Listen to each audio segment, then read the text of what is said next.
Welcome to your Barbados Today Evening News Update for Monday, September 30th. Thanks for joining us. I am Fernella Wedderburn. Long delays in the island's law courts could soon be over. Today, additional judges for the High Court and the Court of Appeal took the oath of office before Governor General Dame Sandra Mason. The appointments include Court of Appeal Judge Rajendra Narain, 2 temporary High Court judges, Lorianne Smith-Bovell and Carlisle Graves, and 4 High Court judges, namely Barry Carrington, Cicely Chase, Christopher Birch, and Cecil McCarthy. Attorney General Dale Marshall told reporters the new appointments will speed up the delivery of justice. We have over 1,000 criminal trials awaiting adjudication. That is an enormous amount of trials. And there was simply no way that we could manage that process to clear that backlog with only 2 criminal judges. We will therefore, as of today, have effectively 5 criminal courts being able to sit at all times. Even that number is relatively small for Barbados. In the Bahamas, I'm told by my colleague Attorney General that they have 13 High Court criminal judges sitting at any one time. Trinidad has equally huge numbers. We're optimistic that our 5 criminal court judges, together with some skillful management of our system, will allow for a faster movement through of the criminal trials. Of especially great concern to us is the fact that we have over 70, or in that region, 70 murder trials that are awaiting hearing. Those are not statistics that we can in any way be proud of. So I said we've held fast to our commitment, and I expect that over the next year and a half, 2 years, that we will begin to break the backlog of both the civil and criminal trials in Barbados. Meanwhile, the newly appointed judges are ready to get down to business. Former magistrate Lorianne Smith-Bovell tells Barbados Today she is humbled by the appointment. We recognize that the judicial system has some challenges.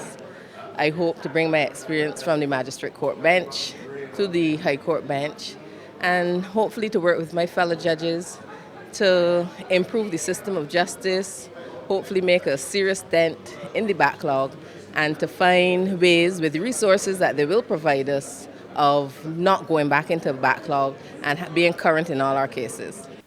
Former Public Counsel Barry Carrington is determined to contribute to improving justice. I promise the people of Barbados to do my best. I had a taste of it last year when I acted as judge, and I thoroughly enjoyed it, and I look forward to continue the work that I started. I know there's a lot of work to be done, and I'm up to the challenge, so you can expect me to work very hard. About 130 Class 3 and 4 students of Sharon Primary reported to the Jackson Seventh-day Adventist Church this morning for classes, and Principal Pamela Small-Williams told reporters they are happy with their accommodation and students have settled in. She remains optimistic that students will soon return to the school, which has been closed as a result of environmental issues. From what I have seen so far, we had teachers, parents, and students who would have arrived early in order to organize the furniture, because it is the Seventh-day Adventist Church, and we know we have to pack our furniture on Fridays, and then on Mondays we have to reorganize and reconfigure. And they were here. I really want to say thank you to those parents who were on the premises early. It tells me we are working together, and that's our mission. At Sharon, we are a family, and families help each other. So now what teachers will do, they will now make any finer adjustments to the configuration of the classrooms. And we know that for as long as we are here, that we shall be, as I have told the children this morning, we shall assume a thankful spirit. It could have been worse. Therefore, we are thankful unto God. And we hope and pray that soon we will resume our accommodations at Sharon Primary School. Small-Williams told reporters she's anxious for all students to be back in the classroom, but she assures no one is being left behind, revealing that teachers have been catering to the needs of students who are still at home. Of course, being the principal of the school, I would be concerned. However, in our situation, from the time the school was closed, teachers were instructed to inform the parents through our class chats, and we have to thank the Lord for technology because it's working at Sharon. Our teachers were instructed to send work via the class chat to the classes. All teachers have been doing that. So therefore, even though I am concerned, yes, because from reception to class 1 are still at home, I am yet thankful that teachers are sending work to these children and the parents are also assisting.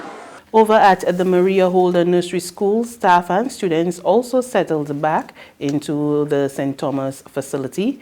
Principal Shirley Boyce told Barbados Today she was happy to be back in clean surroundings. Thank God we're back on the premises. The children are settled. The parents are quite happy to be back with the children. Right now it is their break time.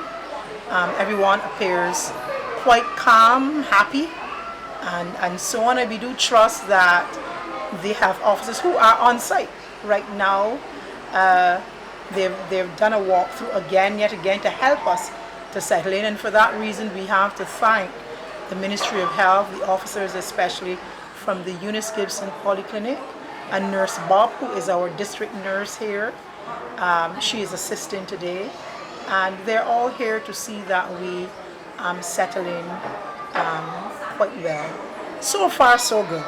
The family of 63-year-old David Craigwell is still trying to come to terms with his passing. Craigwell of that's 2nd Avenue, Lower Newberry, St. George, died in the car park of Price Mart on Sunday after experiencing difficulty breathing. His sister, Maureen Fort, told Barbados Today she last spoke to her brother the night before he passed away. When I finished talking to him on Saturday night, "I love you, my dear sister." I said, "I love you, my dear brother, too." And that is why when I heard what happened on Sunday, it really hurt my feelings. And I cried, but I'm trying to be strong for everyone. And I am going to miss him. There's regional and international news after this short break. It's Festive Friday at the Bridgetown Night Market at Pelican Craft Center. Kick off the weekend this Friday from 4 p.m. to midnight with loads of food, drinks, and entertainment. Get ready for Crop Over with the Rhythm Roots Street Parade. Party like it's Kadooman Day on the street around Pelican Village with costume reveler, music, and more. It's Festive Friday. It's Festive Friday at the Bridgetown Night Market at Pelican Village Center from 4 p.m. to midnight. Admission free. To regional news now, tensions remain high in Haiti as residents take to the streets to demand that President Jovenel Moise resign. They are angered by what they say is his mishandling of the economy and chronic food and fuel shortages. More in this report. For weeks, protests against Haitian President Jovenel Moise have paralyzed much of the capital, Port-au-Prince. Over the weekend, an uneasy calm returned to the city. With debris from roadblocks still littering the streets, having a motorbike was the most efficient way to get around. We visited the shanty town of Cité Soleil, the poorest slum in the city. There we met 65-year-old Solène Lorise. The living conditions in her neighborhood are far from sanitary, and many of her family members are sick. She tells us she remembers a time when she had steady work, and life in the country wasn't nearly as hard. But those days are long gone. The way things are going in the country has made things worse for the poor. We feel even more mistreated than before. There's no one here to help us. We have to look out for ourselves. There are thousands of Haitians who, like Solène, have been deeply affected by the political crisis. There's an ongoing petrol shortage. Fuel pumps are crowded. And with public services crippled, many people are forced to walk long distances in search of supplies.